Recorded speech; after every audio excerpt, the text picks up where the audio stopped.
To our channel education SK में। तो आज की हमारी इस वीडियो में हम लेकर आ गए जो वैदिक व्याकरण है उस पर हमारी ये आज की हमारी वीडियो है। तो वैदिक व्याकरण में जो लुढ़ लकार है, लेट लकार है वो पहले ही कर चुके हैं और आज हम लेकर आए हैं लुढ़ लकार। तो आपको अगर वो वीडियो चाहिए तो आपको हमारी प्लेलिस्ट में देखने को मिल जाएगी, तो प्लेलिस्ट से सर्च कर सकते हैं। और भी अगर आपको वीडियो चाहिए तो आप हमारे चैनल पर जाकर देख सकते हैं।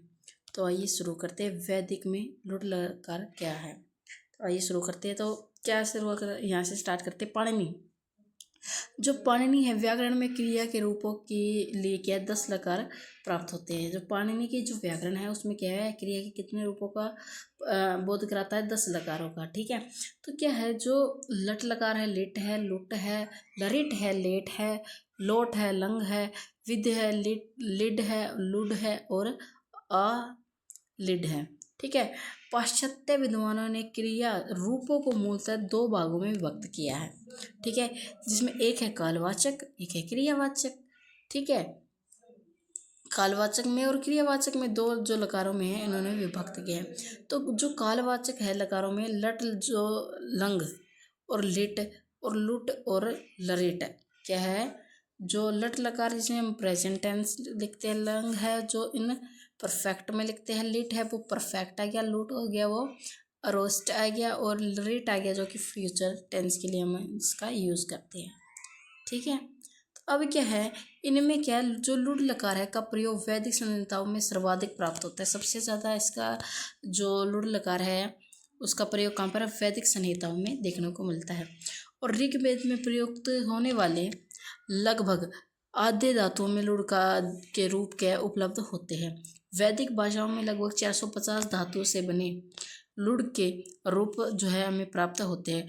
उत्तरोत्तर लुढ़ का जो प्रयोग घटता गया और लौकिक संस्कृत में इसका जो प्रयोग है बहुत कम हो गया। पाणिनि ने भूतकाल क्रिया को प्रकट करने के लिए लुढ़ लकार को ही प्रयोग किया है।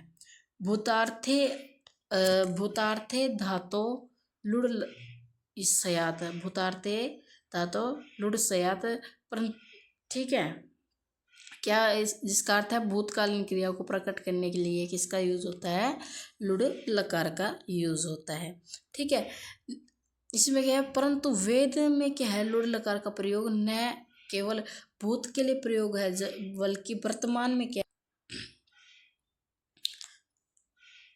बल्कि वर्तमान भविष्य में भी पाया गया है। ठीक है, तो कभी कभी तो विधि और इच्छा के अर्थों में भी इसको भी प्राप्त किया जाता प्राप्य है। तो लुढ़ लकार है तो भूत में ही नहीं बल्कि वर्तमान भविष्य में भी इन्हें प्राप्त किया जा सकता है। आगे चलिए, तो आगे इसमें क्या दिया गया है, आगे इसमें क्या है, लुढ़ लकार के भेद दिए गए हैं। तो वद में लुढ़ विधि अर्थों में प्राप्त होता है। जो वेद में जो लुढ़ विधि है विविध अर्थों में प्राप्त होता है। जो लुढ़ लकार है वो विविध अर्थों में प्राप्त होता है। अंततः जो लुढ़ लकार को पाश्चात्य विद्वानों ने पहले 2 भागों में विभक्त किया है, पुनः उनके उपभेद किए और फिर लुढ़ लकार के भेदों का निरूपण इस प्रकार से किए। तो आइए शुरू करते हैं। इसके 2 रूप दिए हैं। क्या क्या दिए हैं, स सहित लुढ़ लकार। ठीक है, जिसके कि 4 भेद है, जिसमें स लुढ़, श लुढ़, हाफ से लुढ़, इश लुढ़ और शिश लुढ़। ठीक है, और श रहित के कितने भेद है, 3, अलुढ़, इश लुढ़, धातु लुढ़। ठीक है, तो इस प्रकार से इन्हें क्या है 7 भागों में विभक्त, जो पहले 2 भाग किए और उन्हें क्या है 7 भागों में विभक्त कर दिया गया। ठीक है, और इस प्रकार से क्या है, इस प्रकार से पाश्चात्य विद्वान लुढ़ के 7 भेद प्राप्त किए। ठीक है, लुढ़ के 2 भेदों में जो विभक्त है, स लुढ़ और श से रहित लुढ़ 2 प्रकार है। ठीक है, स लुढ़ में क्या है, जो लौकिक संस्कृत में लुढ़ में जो चली च और लाई जो विकरण है जिसके स्थान पर सिच आदेश हो जाता है, जिसे सिच का अनु जो बंध है लोप होने पर क्या बच जाता है, श जो है रह जाता है। ठीक है। और इन विद्वानों ने क्या है, लुढ़ के 4 भेद किए हैं, जिसमें क्या है, एक भेद ऐसा है जहाँ पर जो चली को सिच भी नहीं लिखा होता बल्कि कश अर्थात श आदेश होता है। 3 भेद वे हैं जहाँ पर सिच और स शेष रहता है, वे इस प्रकार से है। सैलुड़ में क्या है, जहाँ पर क्या होगा, जहाँ पर कस लुड़ कहकर भी पुकारा जाता है। सैलुड़ को क्या कहते हैं हम, कश लुड़ भी कहते हैं। उनका कथन जिन धातुओं के जो उपधा में ई हो, ऊ हो, री में कोई एक स्वर हो और जिनका अंतिम जो वर्ण होगा वो श, श और ह में से हो, तो एक हो, तो वहाँ क्या है, धातु के पश्चात में जो लुढ़ लकार में जो चलियो को कश आदेश होगा, चलिए को क्या होगा, कश आदेश होगा और स शेष रहता है। जैसे हम एक उदाहरण लेंगे, अकृष्ट, क्या लिखेंगे, अकृत, अक्षत। ठीक है, ठीक है, ये हमारा क्या रहेगा, इसका उदाहरण रहेगा। इस प्रकार से इन धातुओं के नाम भी हम इन धातुओं में कर सकते हैं।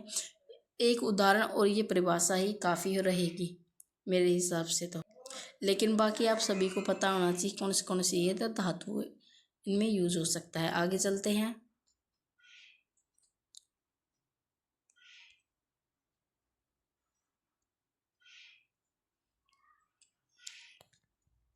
इसका एक उदाहरण हो गया। फिर क्या है, लुढ़ के रूप में जो प्राप्त होते हैं अधिकतर जो रूप है प्रश्नमेध पद के जो कुछ धातु से पूर्व अट का जो आगमन नहीं मिलता था। पश्चात विद्वान हिटने ने और मैकडॉनल का मत है कि वैदिक भाषा में जो जकारांत धातुओं से क्या है, सैलुड़ के रूप में प्राप्त होता है। अब क्या हमारा शैलुड़, ठीक है, वो पूरा से था, ये हाफ से है।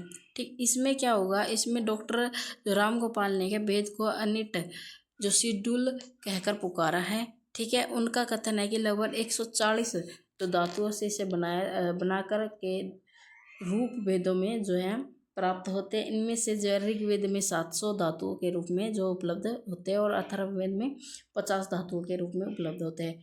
ठीक है, और वैदिक भाषा में लुढ़ का प्रयोग उत्तरोत्तर कम हुआ है। ठीक है, तो इस प्रकार से जो लुढ़ है उसमें च जो चलित और शिष होकर के श जो विकर्ण है शेष रहता है, उसमें कस रहता है, इसमें श विकर्ण, और इसके पूर्व में इट का आगमन नहीं होता। अंतः ये रूप कुछ इस प्रकार से होगा। जो जिन प्रश्नमेधी फर्स्ट है, जिन प्रश्नमेधी के अंत में ई बड़ा ई, छोटा ऊ, बड़ा ऊ, री में से कोई एक स्वर हो तो क्या है, सिच का शेष क्या रहेगा, स रहेगा और इन स्वरों में वृद्धि हो जाएगी। ठीक है, और इसका एक हम उदाहरण कर लेंगे। ठीक है, इस प्रकार से हमें सभी का एक एक उदाहरण तो क्या है हमें लिखना होगा। ठीक है, जो कि हमें हमारे MA में जो हमारे पेपर में आएगा। ठीक है, ये बहुत ज़्यादा इम्पोर्टेंट है, आने की पूरी संभावना भी है। ठीक है, अब क्या है, दूसरा पॉइंट इसका क्या है, यदि आत्मपदेनी धातु हो तो उनके ई और बड़ी ई का ऊ को जो गुण हो जाता है, और जैसे जिसका सूत्र ये है, सर्व धातु का धार्य धातु कयो, जैसे नी धातु से अनिश। ठीक है, यदि आत्मपदेनी आत्मने पदी धातु हलंत हो या ऋण करांता जो रिकारांत हो तो वहाँ पे शिच को कित होता है। ठीक है, वहाँ का न गुण होता है और न ही वृद्धि होती है, और जहाँ पे श्रित धातु से क्या है, सश्रित रूप बनता है। ठीक है, तो इस प्रकार से हम आगे बढ़ते। आगे क्या है, तो इसमें आगे हमें दिया है इश लुढ़ लकार। ठीक है, तो इसमें क्या दिया गया है, इसमें है इस प्रकार के लुढ़ में सेट शेड्यूल कहकर पुकारा जाता है, और वैदिक भाषा में लगभग 150 धातुओं से ये बने हैं, तो इसे धातु रूप उपलब्ध होते हैं। ठीक है, इनमें से ऋग्वेद में लगभग 80 धातुओं से बने हमें मिलते हैं, अथर्ववेद में 30 धातुओं से बने रूप प्राप्त होते हैं। प्राय इस प्रकार से इनका एक एक जो उदाहरण के सहित हम करेंगे। प्रश्नमेधी पदी जो धातु है, शिच और से पूर्व इट का आगमन हो जाता है, इसके अंत में क्या होगा, स्वर की वृद्धि हो जाए। जाकि पाणिनि का जो सूत्र है, शिचि वृद्धि प्रश्नमेधी शिशु, जैसे रू धातु से क्या बनेगा, अरावित। ठीक है, इस प्रकार से इनका एक एक आपको उदाहरण भी कर लेना है। ठीक है, आगे हमारा आत्मनपदेनी में जो धातु के अंतिम स्वर को क्या के गुण हो जाता है। जैसे कि पाणिनि ने कहा है, सार्वधातु वही सूत्र से नु धातु से अनिष्ट रूप बनता है। ठीक है, आगे इसी प्रकार से हमें श और शी का शिश लुड़, शिश लुड़ में क्या होगा, इस प्रकार के जो लुड़ को क्या कहते हैं, सक सेट सेटूल कहा जाता है।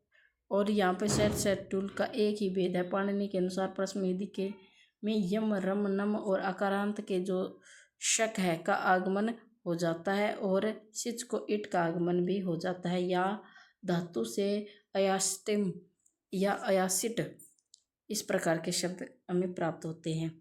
ठीक है, और इसका जो दूसरा भाग है, जो इसका ख भाग है, हम पढ़ रहे हैं सरहित। ठीक है, तो हमने ये जो इसका सहित वाला तो हमने कर लिया। अब आ गया हमारा स रहित वाला जो पार्ट होगा हमारा। स रहित में हमें क्या क्या देखने को मिल रहा है, चलिए देखते हैं। स रहित में क्या है, वेदों में ऐसे अनेक रूप है जिनमें सिच को श नहीं होता। लगभग 250 से अधिक धातुएं होती हैं जहाँ पर एक प्रकार के रूप है और वस्तु लुड़ लकार जो चली विकरण की 3 दिशाएं हैं। ठीक है, इसमें 3 है।